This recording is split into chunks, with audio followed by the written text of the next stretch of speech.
Ladies and gentlemen, welcome to episode 3 of our Supernatural podcast. Today we are discussing episode 3, Dead in the Water. Um, you may have noticed, as we have been recording, I have not yet actually mentioned our podcast by name. That's because we have, as of yet, recording these first 3 episodes, don't actually have a name. And the name we launch this podcast under may not be set in stone. We may change it. So if you have joined us for these episodes so far, drop in the Well done. Yeah, well done for starters. Also, Yeah. drop in the comment if you have a good name for us that we can steal. Just Obviously, for the podcast, we don't want to steal your name, so we're not. dropping like Joel or something.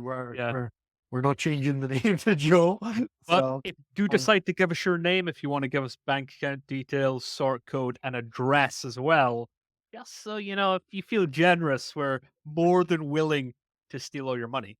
That's fine. you should actually put out there, and can't believe I'm having to do this, but don't do that. That's don't share your account information with strangers.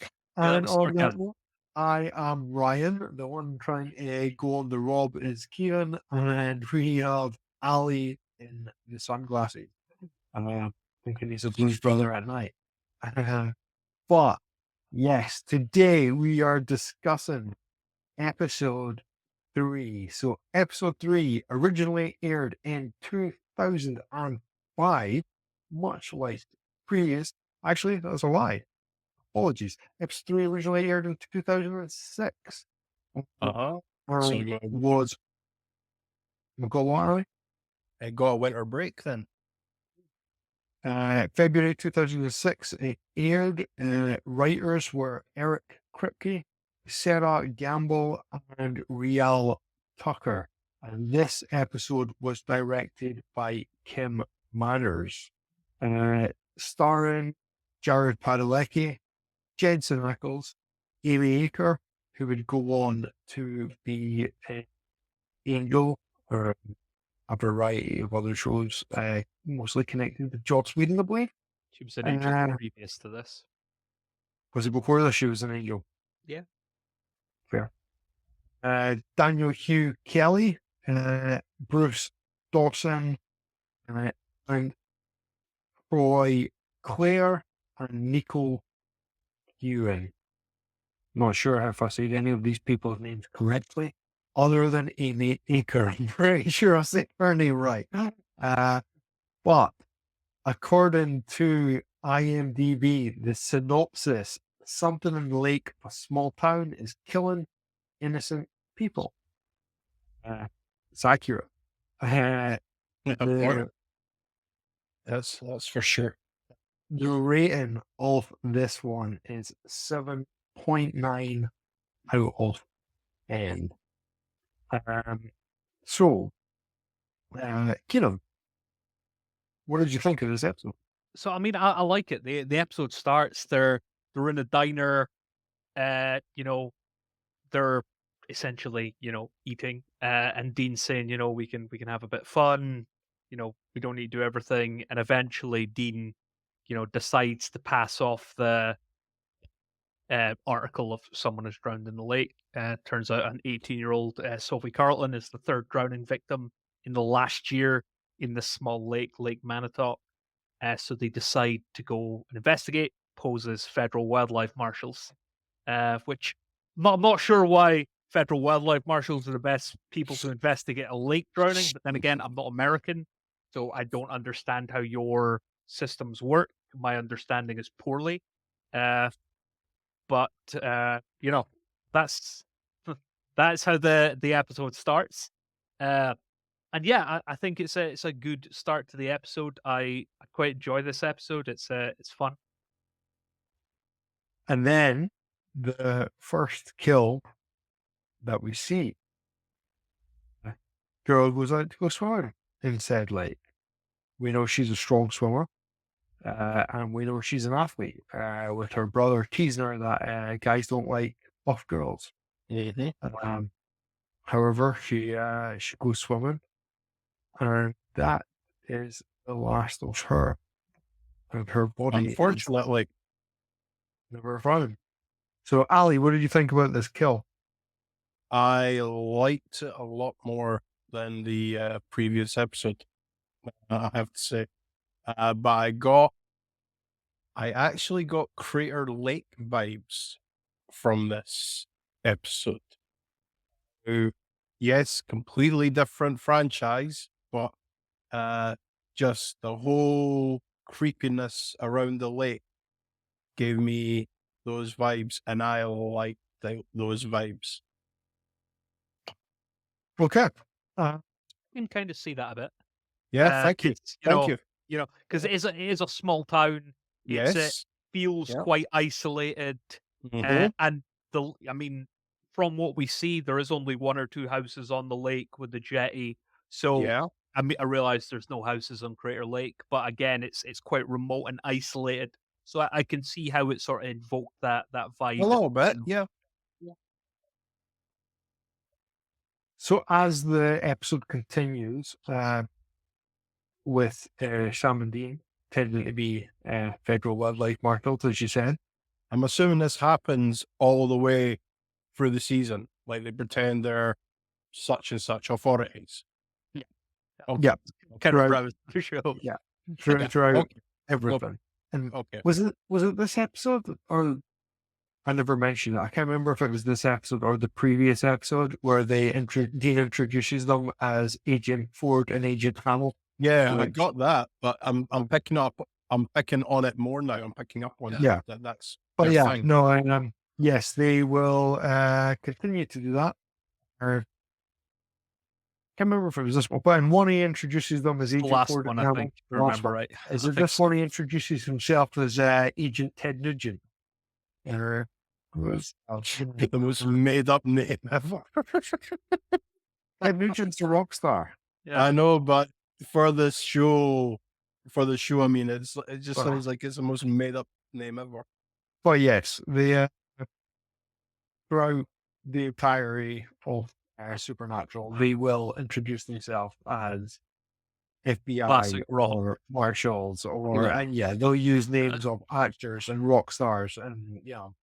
whatever else. So yeah. Anyway, yes, while posing as federal wildlife agents, Dean tries to hit on, it appears, Amy Aker's character, Andrea. However, he has not long lost her husband and is not entirely receptive to his words. Charms, shall we say? But he ends up talking to her son Lucas, and throughout the episode, actually seems to form a genuine bond with the little boy, which is quite nice because it kind of starts with Sam saying, "Oh, you don't even like kids." Dean, like, "I love kids." Sam says, "Name 3 kids that you even know." Dean's got none.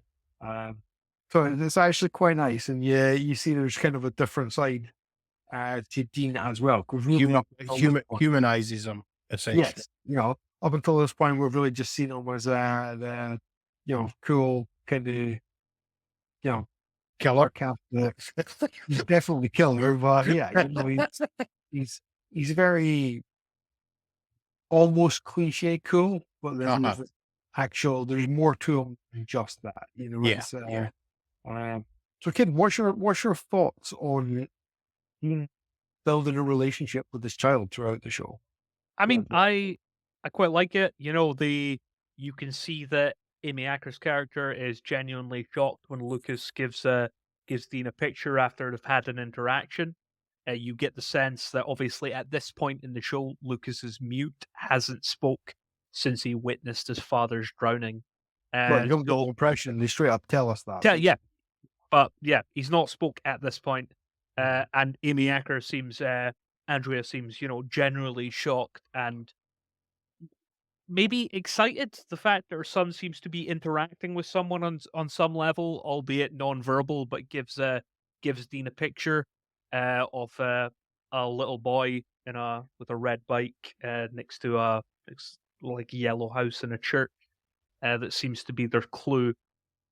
because Yes, it's that latch on. interaction that leads them to find what happened. So they kind of chase this clue down with good old fashioned detective work and looking. And then they find the house where they approach and ask if a little boy with a red bike lives here. And we find that There years ago, was. yeah, there was, but years ago, said little boy went missing. And turns out, change what were on it, he was the smallest of a group of young boys. And young boys can play a bit rough, you could say. And they were, Described it was quite horrific. yeah, they were ducking his head under the water, Yeah. and he accidentally drowned. And they let his body just float away into the lake. Then buried his bicycle. So the creature in the water is actually not a creature, but uh, the spirit of said little boy, and it is Peter taking Sweeney. revenge. Peter Sweeney, yeah, and it's taking revenge on the family of those who drowned him. So the first part of the drowning, I'm not going to say you can understand, but yeah, kids. Let's be fair, kids we play do rough. not condone drowning children. Yeah, that's Every episode will have a caveat. So yeah, we understand that little boys play rough in that, so they've accidentally drowned the child. The bit that's always confused me is let's bury his fucking bike. You're clearly that's strange. sociopaths. You're nuts. You've accidentally drowned someone. It's clearly an accident because you're children. You say my first thought would never be, I'm now going to bury his bike in my backyard and never tell anybody. I'm not so sure, because when you're a kid, you're like, crap, I'm going to get in trouble. And it could be for something silly, right? You've spilled something. I'm going to get in trouble. You try and hide the fact that you spilled it, right? It's a very childlike thing to do. If you think you're going to get in trouble for something small, imagine how much trouble you think you're going to get in if you accidentally drown someone. You draw an So, equivalency between breaking a vase and drowning a child and hiding the evidence. Because I'm going to say there's a swinging difference. They're different sports. Yeah, I'm drawing on the equivalency, and I'm sticking with it. I think it's I think try to hide it and pretend it didn't happen is a natural thing for children to do. Like, Because kids are it's, stupid. yes, I agree. I agree, but certainly not a Stand By Me moment. Let's put it that way. I can see it. I can believe it. It doesn't come across. You're as about to say I would hide the body of the child I killed when I was young. I could see it in your eyes. Absolutely not. The lake took care of it. All I did was hide the bite. Well, but yeah, it's so yeah. On that note, I can understand. Like, it seems realistic to me. If that makes sense. Ali, Mm-hmm. would you hide the bike? Fucking break up first before fucking hiding it. No, I wouldn't. You wouldn't fucking hide the bike. That wouldn't even enter my mind to hide the damn bike.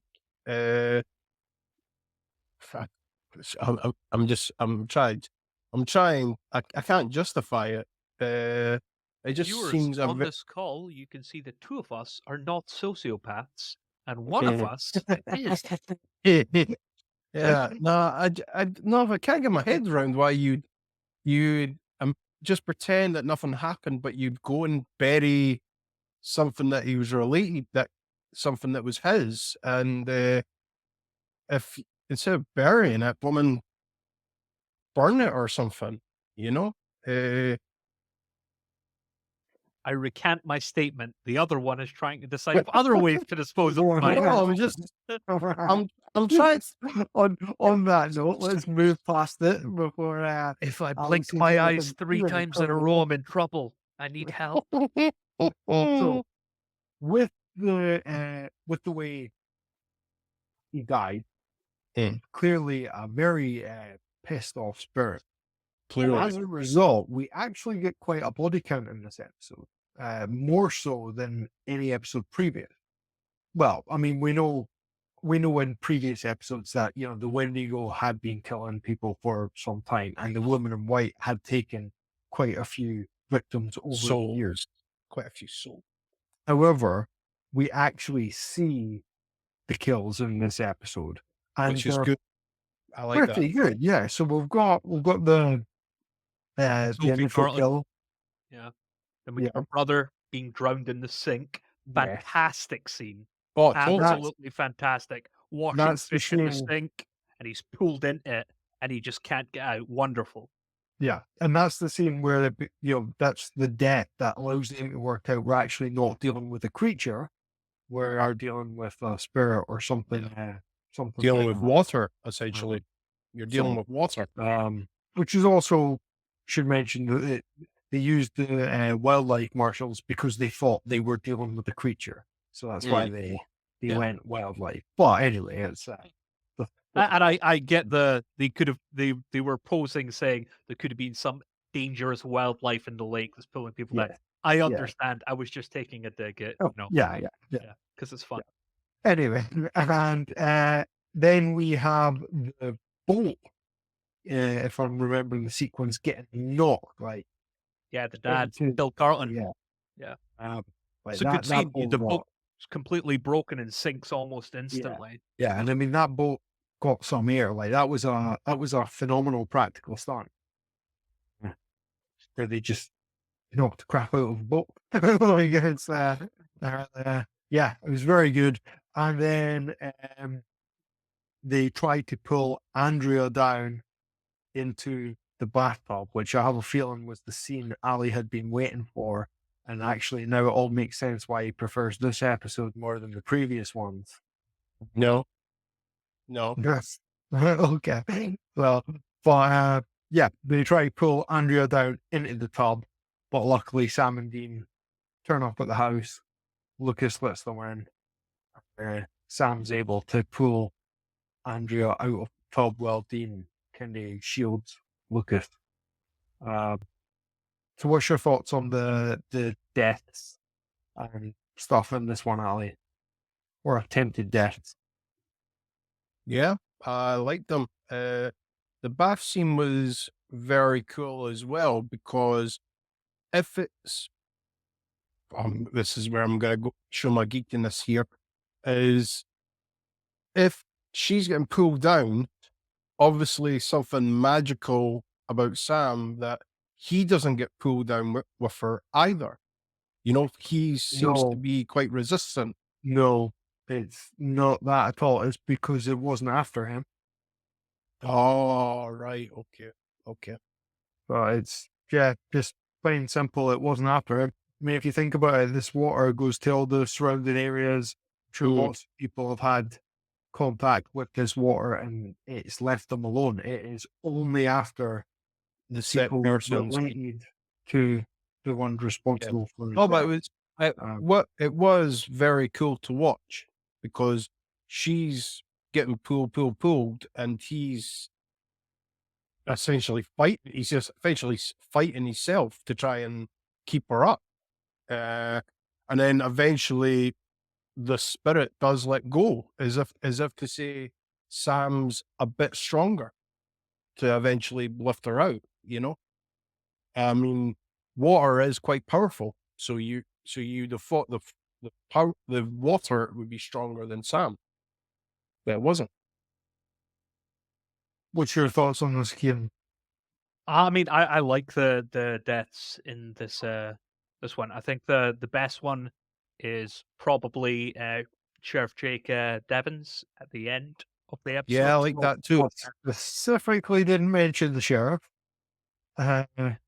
Purely because Once again, we know how you're supposed to kill a ghost in Supernatural. Ali, how'd you kill a ghost? Set their I've completely forgotten already. Sorry. Yes. Salt their bones and burn them. I'm gonna have to write that down. So, Salt their bones and burn you them. would trust me, you'll with the how many times it's mentioned through the seasons, you'll know it off by heart soon enough. But this is the second ghost we've had in the show so far, and it's the second one that has not been killed by salting and burning the bones. No, it's not. I've So, noticed that. Specifically left it. So yeah, how this one actually happens is the sheriff, who was the culprit, offers himself up to protect his grandson, and the spirit takes him and is then essentially at rest afterwards. So yeah, the second ghost that is not defeated in the way that they claim is the conventional way to defeat the ghost.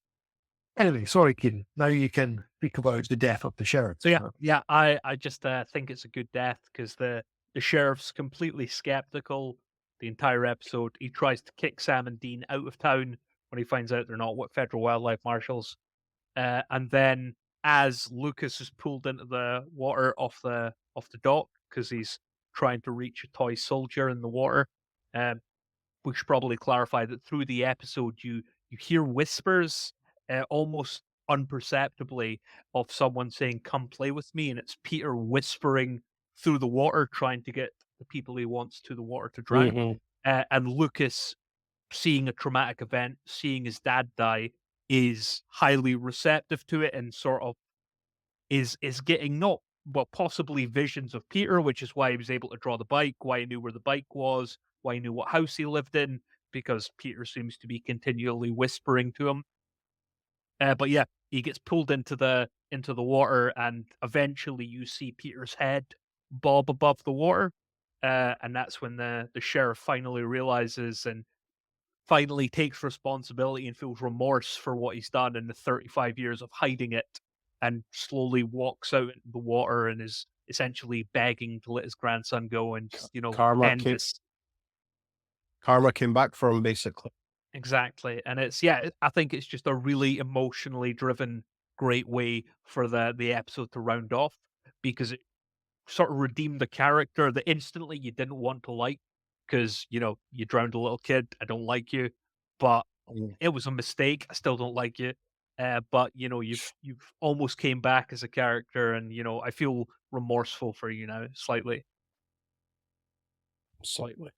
But I'm just laughing at you. Drowned a kid. I don't like you. I don't know why that was funny, but It's a low Okay. bar to not like someone. I know. Okay, on that note, let us go across to our now world famous tier system, and we are going to place our creepy little ghost boy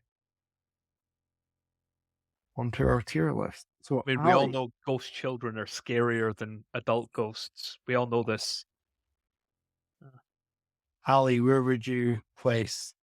I'm not putting him in C, by the way. I'm just, well, I mean, I might put him in C, depending on what you say, but he's just going there as a placeholder. I'm gonna put at the top.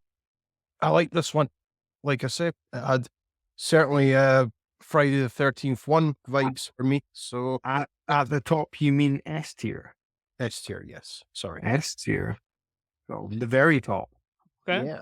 Bold, Okay. bold, bold. Yeah. Okay. Kieran. I think he's a solid B tier. Okay, so that instantly brings him to E tier, middle of the two E's.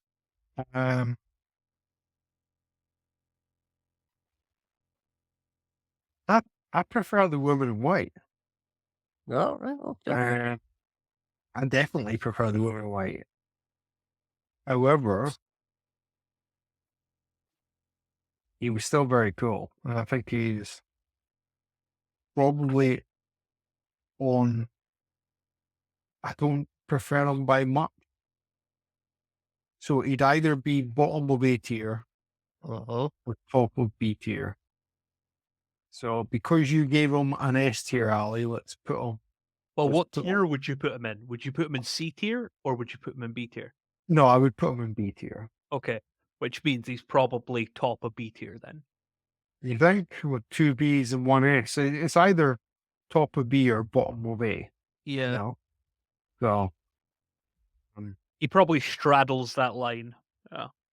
where on B tier would you put him, Kieran? Would you put him above or below constant? I'd put him above the woman in white. Then he's bottom of A tier. So that's problem solved. That's where he lies on our tier list. So okay. Having ranked him, Kieran, episode ranking. Final thoughts on episode ranking.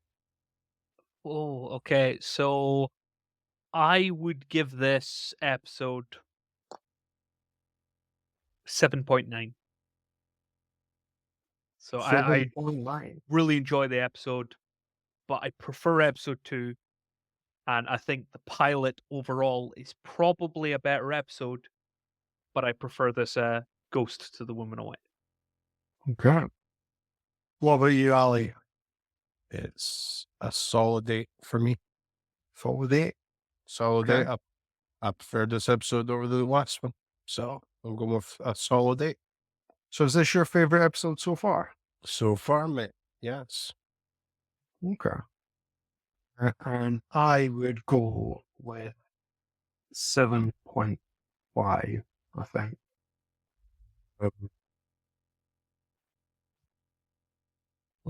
You're Maybe- changing your mind. Maybe an 8. I don't know. It's yeah, I might give it an 8. It's a good episode. I mean, I'm Oh, assuming yeah. as we go, I'll get to 10 eventually, you know? So You'll get to a 10. I'll get to 10. Yeah. Okay, and if you want to see Ali get to a 10, come back and tune in, subscribe and all that jazz. Click like if you enjoyed this. And let us know your thoughts in the comment section, wherever you Please have do. been listening to this episode. Join us next week where we will be discussing episode 4, Phantom Traveler, which Great episode. is a good episode. And until then, we'll catch you later. Cheers. Bye.